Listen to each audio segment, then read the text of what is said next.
Basta sa ngayon, nag-apartment sila. Oo. Pero doon sila nakatira sa Mississauga, parang condo, Mhm. dahil ang isang gabi daw doon is mura. Mhm. Kasi kung dito daw banda sa may ano talaga, Dito sa Toronto. mahal. So ngayon, nakabili na sila sa Barrie, sa up north.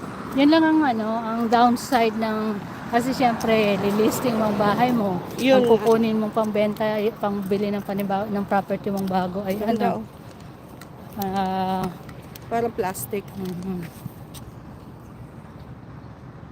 Oo nga, parang plastic. Ang gagawin mong pambili ng bahay mo is yung equity.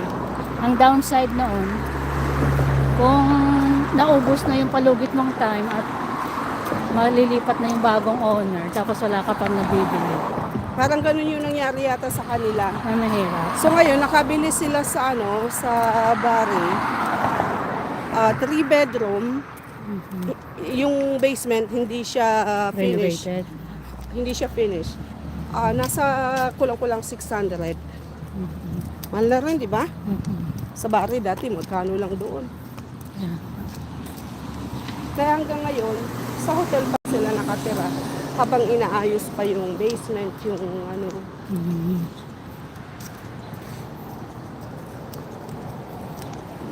Kung yung maintenance mong yan hindi ganyan kalaki, stay na ako dyan dahil. Kasi yung maintenance mo ngayon parang 848 ang binabayaran ko dyan. parang yun na din ang renta mo. Para ka na rin nag-apartment. Kaya nga. Tabit na tayo. Diretso tayo. Diretso? Mas hindi mahirap dito. Kasi dito gaganong ka pa. Pwede na tayo doon sa Diyan sa Yun, after ng dito sa, nakadaan ka na ba dyan?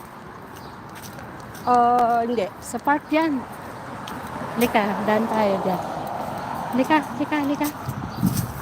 Kami po ay mag-DJ mo. Kiniling, ako bilis.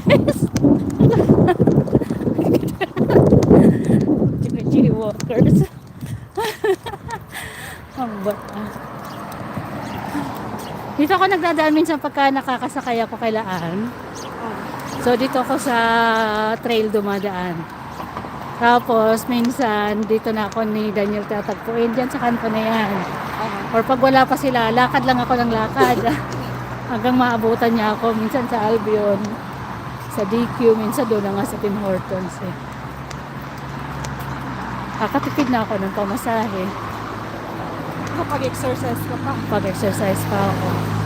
Yan ang maganda pagka summer at saka spring kasi hindi malamig. Hindi rin Yung sa akin dahil galing sa bahay, mag-1 oras na ako. Ayan. 55 minutes na eh. Parang So 6:50 4:20 na. ako. Parang 4:20 ako nasa team eh. Umalis tayo dun sa kanto, Sabihin na natin 5:40. 40. Hiningal ako guys, kami ay nag-jaywalk. Tingnan nyo naman kung gaano kalaki ang apat na Naka 35 minutes walk na tayo dahil from Ayan. the Tim Horton. 35. So mga 1 hour din to. Oh. Good 1 ang lakad hour. naman natin lang eh. Hindi naman brisk walking. Oh. Pero ang aking kilikili ay nabasa. Grabe, dito nga mainit. So how much more sa Pinas, Pero medyo na ang init dun eh.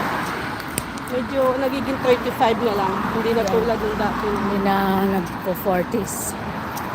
Nakakatakot na masyadong mainit.